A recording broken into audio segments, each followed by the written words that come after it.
Whew, the journey of Sarah Connor, journey of Linda Hamilton playing Sarah Connor. Exactly. I don't know. The year is 2019. A familiar face appears on screen at San Diego Comic-Con, greeted by thunderous applause. Linda Hamilton, now in her 60s, walks on stage with the unmistakable presence of someone who has faced down Terminators and lived to tell about it. Her return to the franchise that made her an action icon sends ripples through the entertainment world. But behind that confident stride and signature intensity lies a story most fans never fully understood. A story of why she disappeared from the franchise for nearly 3 decades and what it cost her to step back into Sarah Connor's combat boots. "I've been threatening to fake my own death so I wouldn't have to do the last one," Hamilton jokes to the crowd. But beneath the laughter lingers something deeper, something true. As cameras flash and questions fly about her triumphant return in Terminator Dark Fate, few recognize they're witnessing not just a reunion, but the final chapter of a complicated relationship between an actress and the role that both defined and confined her. What drives someone to walk away from one of cinema's most iconic characters? And what truth has remained hidden beneath years of speculation and Hollywood myth-making? As the lights dim and the panel concludes, Linda Hamilton smiles one last time for the cameras. But here's where it gets complicated. The real story was just beginning to unfold. Linda Hamilton finally tells the truth about stepping away from Terminator isn't just about an actress leaving a franchise. It's about what happens when a role so completely consumes your identity that disappearing becomes the only way to find yourself again. Today, we'll unpack the untold story behind one of Hollywood's most mysterious career choices, why one of action cinema's pioneering women walked away from the spotlight at the height of her powers, and what that decision reveals about the true cost of becoming an icon. This isn't a story about regret or bitterness. It's about choices, boundaries, and the courage to protect your humanity in an industry that often treats people as products. As we'll discover, Sarah Connor's greatest battle wasn't against machines from the future. It was Linda Hamilton's fight to reclaim her own narrative in a world that wanted her to remain frozen in time. And that's when everything changed. Not with explosive special effects, but with a quiet decision that would reshape not just a career, but a life. Born September 26, 1956, in Salisbury, Maryland, Linda Carol Hamilton entered the world as a twin, sharing her birthday with her sister Leslie. Growing up in this small, mid-Atlantic town, Hamilton's early years were marked by both ordinary childhood moments and extraordinary challenges. At age 5, she experienced the sudden death of her father in a car accident, a profound loss that would shape her relationship with adversity for decades to come. "I learned very early that life can change in an instant," Hamilton would later reflect. This understanding of life's fragility instilled in her a certain intensity and awareness that would later translate powerfully to screen. As a teenager, Hamilton struggled with what would eventually be diagnosed as bipolar disorder, though at the time she simply knew something felt different about her emotional landscape. This internal battle fostered a resilience and emotional depth that would later serve her performances, particularly as Sarah Connor. After high school, Hamilton briefly attended Washington College in Chestertown, Maryland, before the pull of performance led her to New York City. There, she studied under renowned acting teacher Lee Strasberg, absorbing his method approach, a technique that encouraged actors to draw from personal emotional experiences. This training would prove both powerful and problematic when Hamilton later immersed herself so completely in Sarah Connor that the boundaries between character and self began to blur. What almost no one realized was that this young woman from Maryland, with her quiet determination and emotional complexity, was developing exactly the tools she would need to create one of cinema's most enduring heroines, and the very same qualities would eventually compel her to walk away from it all. In 1979, after several years of auditions and small television roles, Hamilton landed her first film role in the low-budget thriller Night Flowers. Though the movie itself made little impact, it marked her entry into the film world. Television soon followed, with Hamilton securing a recurring role on the primetime soap opera Secrets of Midland Heights in 1980. The show lasted only a single season, but it put her on casting directors' radars. 1982 brought Hamilton's first significant breakthrough in the form of Tag, The Assassination Game, a campus thriller where she starred opposite Robert Carradine. Though modestly received, the film showcased Hamilton's ability to blend vulnerability with an underlying toughness, a combination that would soon catch the eye of a young director named James Cameron. But here's where it gets complicated. Hamilton's first truly recognizable role came with the romantic fantasy Beauty and the Beast, where she starred opposite Ron Perlman in the CBS television series that debuted in 1987. The show cast her as Katherine Chandler, an attorney who develops a deep bond with Vincent, a noble beast man living beneath New York City. The role showcased Hamilton's ability to bring emotional depth to fantastical premises, a skill that would serve her well in the science fiction realm. What few could have predicted was how this steady climb through Hollywood's ranks was about to transform into something altogether different. While Beauty and the Beast was making Hamilton a familiar face on television, a script was making its way to her that would forever change the trajectory of her career and her life. "I was just trying to work, to be honest," Hamilton later said about this period. "I had no idea what was coming next. Neither did the rest of the world." Everything changed in 1984 when James Cameron cast Linda Hamilton as Sarah Connor in The Terminator. Initially conceived as a modest sci-fi thriller on a $6.4 million budget, the film became a cultural phenomenon, grossing over $78 million worldwide. In this first installment, Hamilton portrayed Sarah as an ordinary woman thrust into extraordinary circumstances, vulnerable, terrified, but with an emerging inner strength that would define the character's evolution. The Terminator established Hamilton in Hollywood, but it was Terminator 2, Judgment Day, that transformed her into an action icon. During the 7 years between films, Hamilton appeared in notable projects including Children of the Corn, Black Moon Rising, and continued her role in Beauty and the Beast until 1989. But it was her preparation for the T2 comeback that would become the stuff of Hollywood legend. For Terminator 2, Hamilton underwent an extraordinary physical transformation. She trained with former Israeli commando and military consultant Uzi Gal for 3 hours daily, 6 days a week, for 13 weeks. She learned judo and military tactics, practiced one-handed weapon reloads, and reduced her body fat to 12%. The result was revolutionary, a female action hero with a physicality that wasn't sexualized but militarized, her body transformed into a weapon of war. She made a 100% transformation from the first film to the second. James Cameron later remarked, "She became a warrior." Hamilton's portrayal of Sarah Connor in T2, fierce, muscular, and psychologically complex, redefined female action heroes. Released in 1991, the film grossed over $520 million worldwide and cemented Hamilton's place in cinema history. Her performance,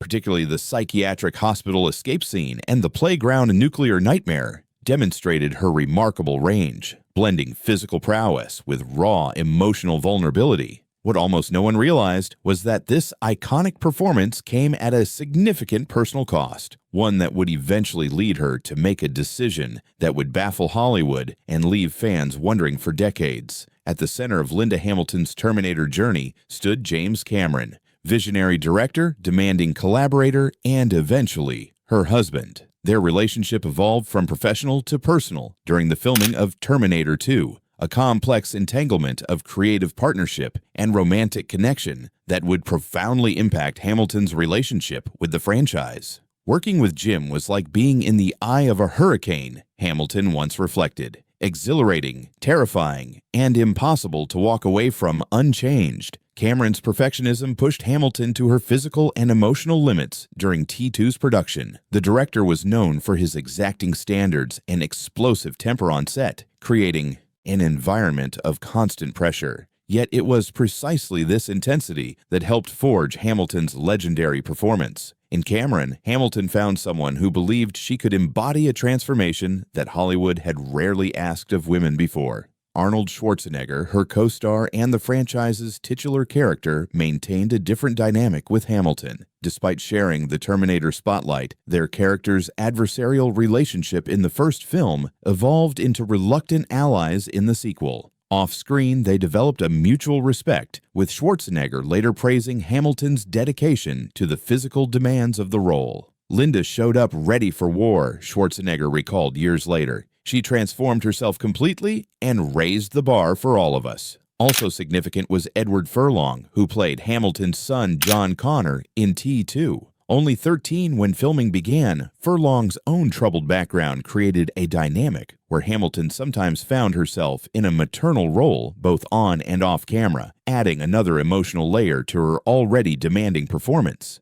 Now, if you're wondering about the studio executives who controlled the franchise's fate, their relationship with Hamilton was more complicated. After T2's massive success, Carolco Pictures faced bankruptcy, and the rights to the Terminator franchise changed hands multiple times. When plans for a third installment finally materialized in the early 2000s, the behind-the-scenes dynamics had shifted dramatically, and so had Hamilton's perspective on returning to the role that had consumed so much of her life. The transformation into Sarah Connor for Terminator 2 exacted a toll that extended far beyond the physical. While the world marveled at Hamilton's sculpted biceps and warrior physique, few understood the psychological weight she carried. Hamilton later revealed she had been dealing with untreated bipolar disorder during this period, making her intense immersion in Sarah Connor's paranoia and combat readiness particularly destabilizing. Playing Sarah Connor wasn't just wearing her clothes and saying her lines,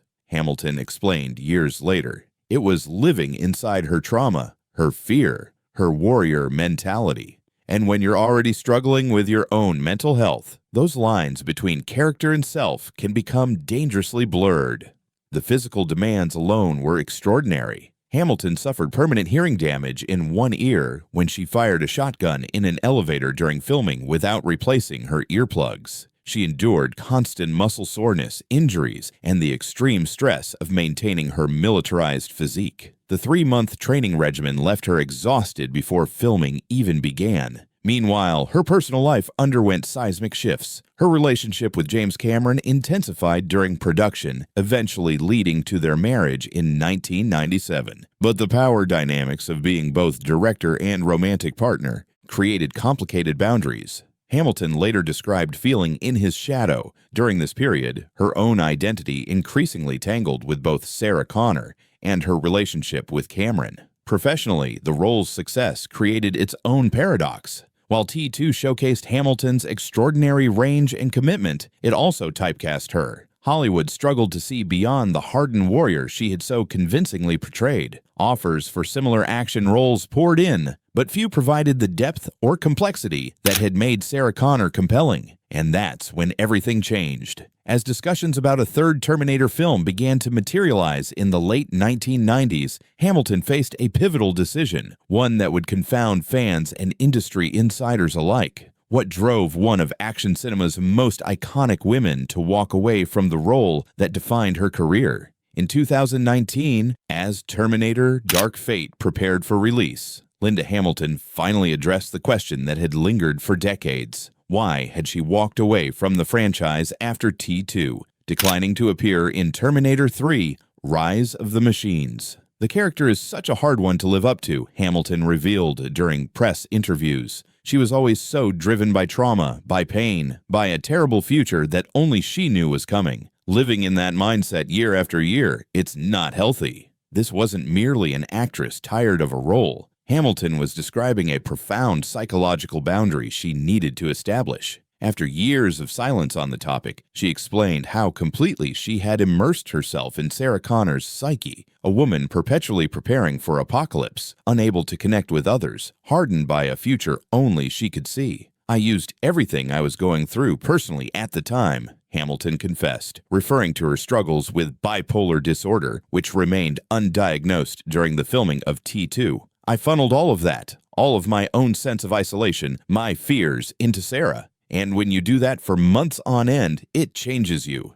The truth Hamilton finally revealed was more nuanced than Hollywood narratives typically allow. Her decision wasn't about money, creative differences, or even her divorce from James Cameron in 1999. It was about survival. "I wanted a life." That sounds so simple, but when you've played someone like Sarah, who lives entirely for her mission, you start to lose track of what matters. I needed to remember who Linda was.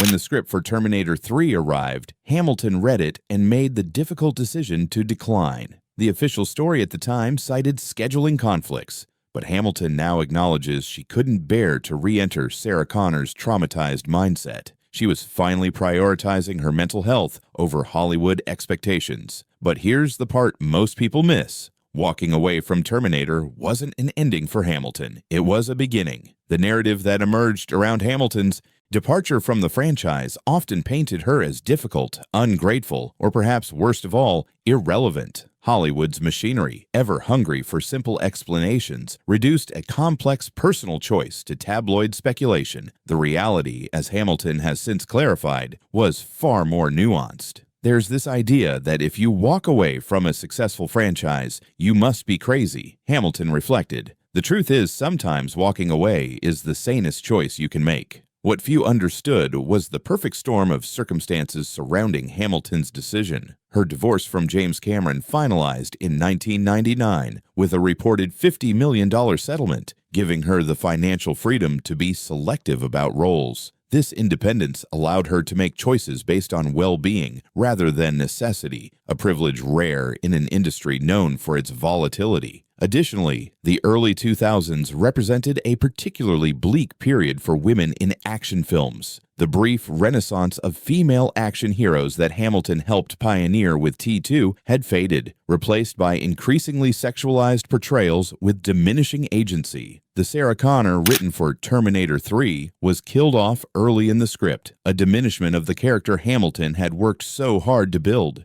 They wanted to move on to the next generation, Hamilton explained. And that's fine. That's how these stories evolve.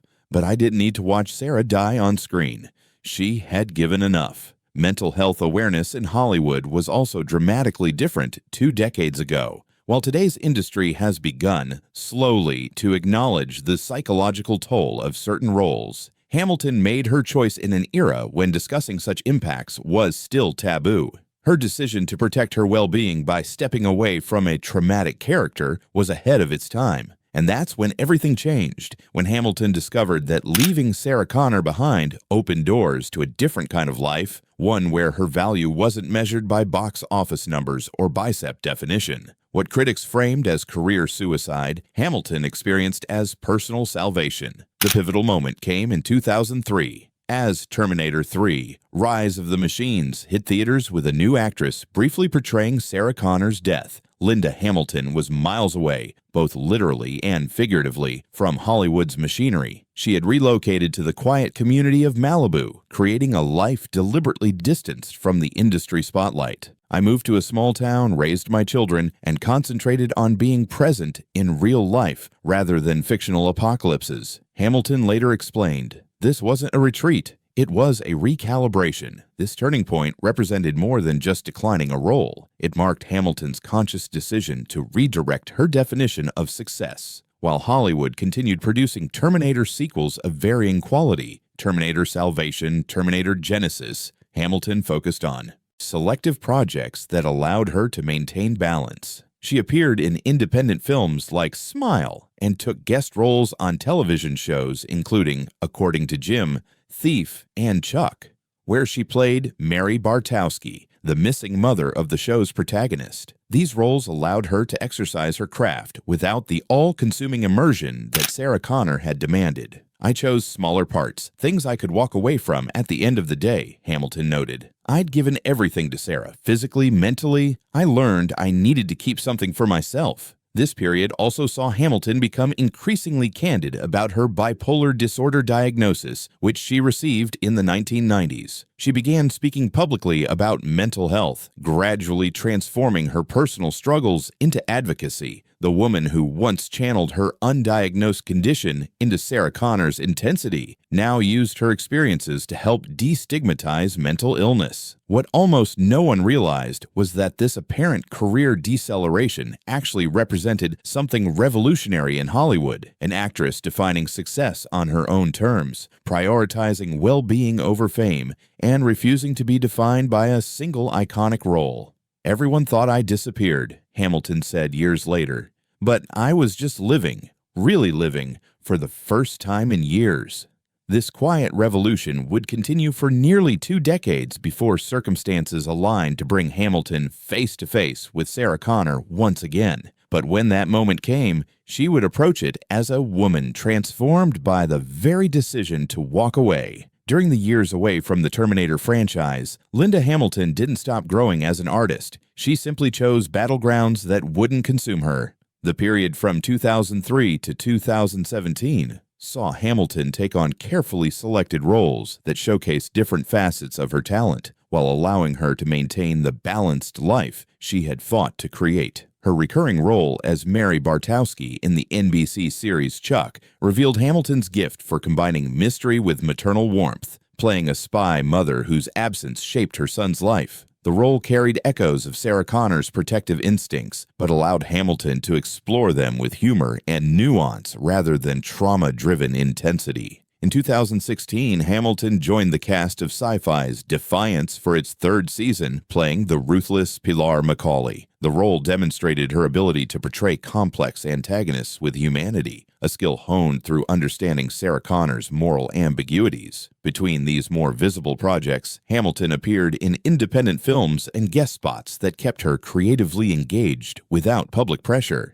I became more interested in the process than the result, Hamilton explained of this period. Earlier in my career, everything was about proving something to the audience, to myself. There's a freedom that comes with age, with knowing you don't have to be everything to everyone. This liberation from external expectations allowed Hamilton to approach her craft with new maturity. Her performances became more economical, relying less on physical transformation and more on the emotional truth she could bring to each moment. Critics noted a deepening subtlety in her work, the hard-won wisdom of an actress who had learned that power on screen doesn't always require visible armor. Now, if you're wondering whether Hamilton regretted stepping away from bigger opportunities during this time, her answer is consistently clear: not for a moment. She had redefined success on her own terms, measuring it by personal fulfillment rather than cultural impact or box office numbers. This period of intentional recalibration would ultimately prepare Hamilton for a return few thought possible, not as the same warrior who left, but as something more complex.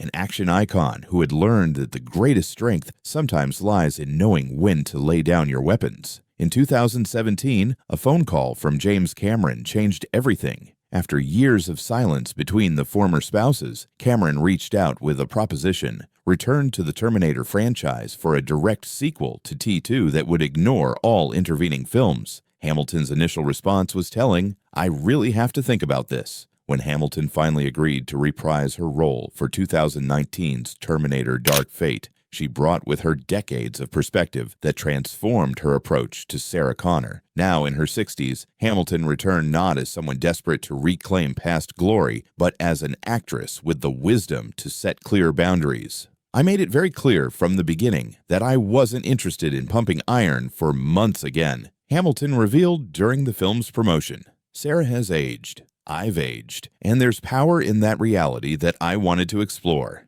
This nuanced truth counters simplistic narratives about her return. Hamilton wasn't coming back to something she regretted leaving. She was bringing something new to a character she had deliberately stepped away from to preserve herself. "The Sarah Connor who returns in Dark Fate isn't trying to prevent the apocalypse anymore," Hamilton explained. "She's living with the reality that despite everything she sacrificed, Judgment Day still came, just in a different form. There's something profoundly human about that struggle that I could connect with now, in a way I couldn't have 20 years ago."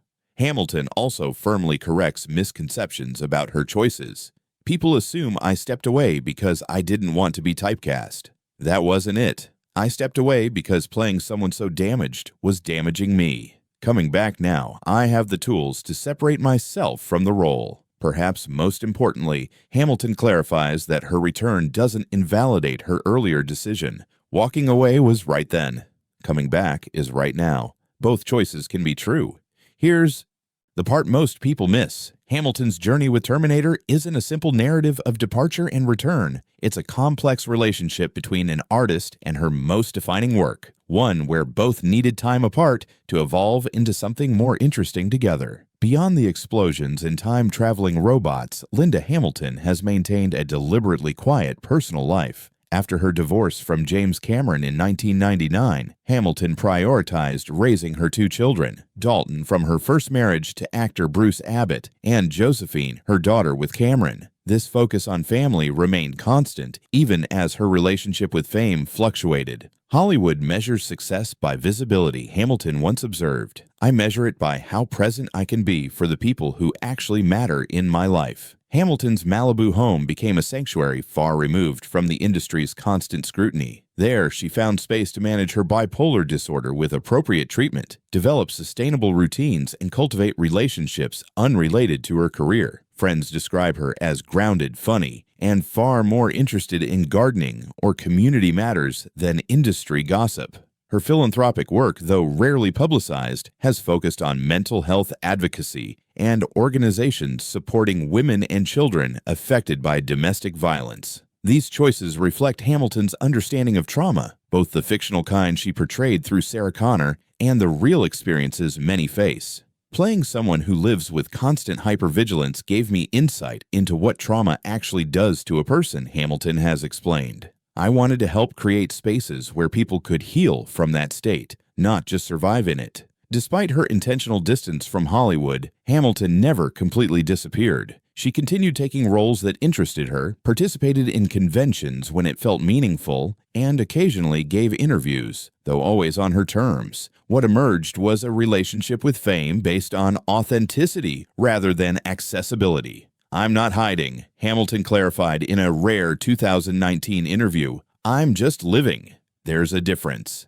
And that's when everything changed, when fans began to understand that Hamilton's selective engagement with public life wasn't rejection, but reclamation. The woman who once transformed herself so completely for a role had learned perhaps the most challenging skill of all, being comfortably, unapologetically herself. Linda Hamilton's portrayal of Sarah Connor fundamentally altered the landscape for women in action cinema. Before Hamilton's T2 transformation, female characters in action films were typically relegated to victim or love interest status. Sarah Connor, with her combat skills, physical strength, and unflinching focus, expanded possibilities for what women could embody on screen. What Linda created wasn't just physically revolutionary, it was emotionally complex, noted actress Charlize Theron, whose own physically transformative role in 2015's Mad Max Fury Road owes a clear debt to Hamilton's groundwork. She showed that female strength could be fierce without sacrificing vulnerability.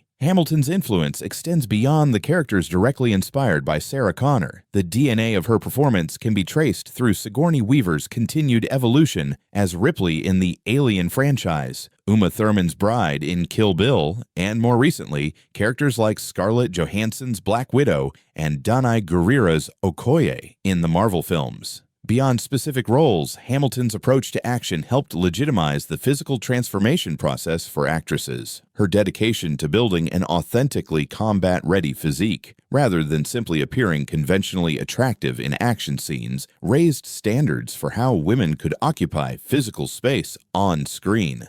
Linda didn't just play tough, observed director Patty Jenkins, who would later guide Gal Gadot's Wonder Woman. She embodied a toughness earned through suffering and survival. That authenticity is what everyone's been chasing since. Perhaps most significantly, Hamilton's willingness to walk away from the franchise at its peak created a different kind of legacy, one centered on artistic integrity and personal boundaries. In an industry notorious for exploiting actors' relationships with iconic roles, Hamilton demonstrated that saying no could be as powerful as any on-screen battle. What almost no one realized was that Hamilton's greatest contribution to film history might not be the boundaries she broke playing Sarah Connor, but the boundaries she established by choosing when to put the character down and on what terms she would eventually pick her up again. Was there really a feud between Linda Hamilton and the Terminator franchise after she left? Despite rumors, there was no actual feud, just a deliberate separation.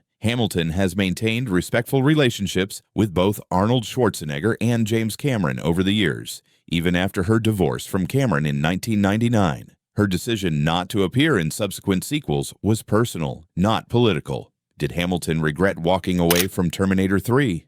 Not for a moment, she has stated repeatedly. The script called for Sarah Connor to die early in the film, and Hamilton felt this didn't honor the character's journey. More importantly, she recognized that returning to Sarah's traumatized mindset would be detrimental to her own mental health at that time. Was Hamilton's career damaged by leaving the franchise? While conventional Hollywood wisdom might suggest so, Hamilton sees it differently. My life improved immeasurably. My mental health stabilized. I raised my children without the pressure of being an action icon. I call that success. Why did Hamilton return for Dark Fate after declining previous sequels? The timing was right, Hamilton explained. I had the emotional tools to separate myself from the character, and the story acknowledged Sarah's aging, her grief, her evolution. It wasn't asking me to pretend time hadn't passed. But here's where it gets complicated. Hamilton has also made it clear that Dark Fate represented closure, not revival. I don't need to be back in those combat boots again, she stated after the film's release.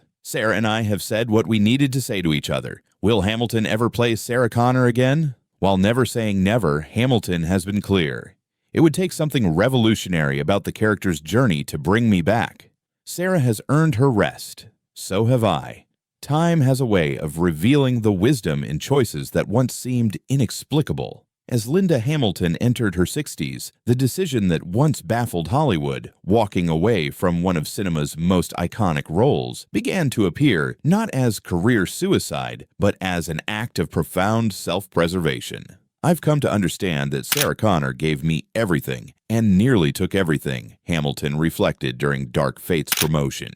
She gave me a career, physical strength I never knew I possessed, and a place in film history. But she almost took my sense of self, my mental balance, my ability to separate fiction from reality. This reconciliation between Hamilton and her most famous character has evolved into something resembling mutual respect. The same intensity that made playing Sarah Connor so demanding also gave Hamilton the strength to establish boundaries, to recognize when embodying apocalyptic trauma had become too costly. Sarah Connor taught me how to fight, Hamilton noted with characteristic directness. Eventually, I had to use those skills to fight for myself, not just for humanity's fictional future. Returning to the role for Dark Fate allowed Hamilton to approach Sarah Connor not as an identity to lose herself in, but as a character to interpret with the wisdom of decades lived. The warrior returned, still fierce but tempered by something resembling acceptance, much like Hamilton herself. What began in that cold, open moment at Comic-Con, Hamilton's surprising return to the spotlight, wasn't just a comeback story. It was the completion of a circle, a demonstration that sometimes walking away is necessary before you can return on your own terms.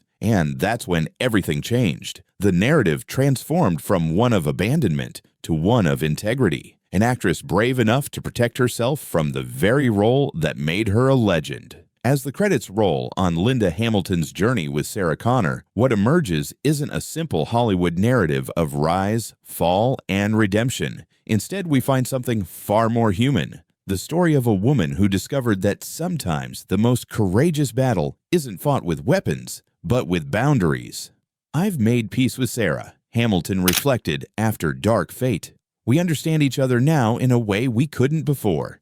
She'll always be part of me. But she doesn't define me. In an industry that routinely consumes its icons in service to its stories, Hamilton's decision to step away represents a quiet revolution, a reminder that behind every legendary character stands a person with their own legitimate needs and limits. Her journey offers a different measure of heroism, the courage to walk away when staying would cost too much, and the wisdom to return only when it serves both the story and the storyteller. Perhaps Sarah Connor's most enduring legacy isn't her fictional battle against machines, but the very real example Hamilton set by protecting her humanity in an industry that often treats people as products. In choosing herself, Hamilton didn't diminish Sarah Connor's power. She honored the character's most fundamental truth. Survival requires difficult choices made without apology. And in that choice lies a dignity that no special effect could ever capture.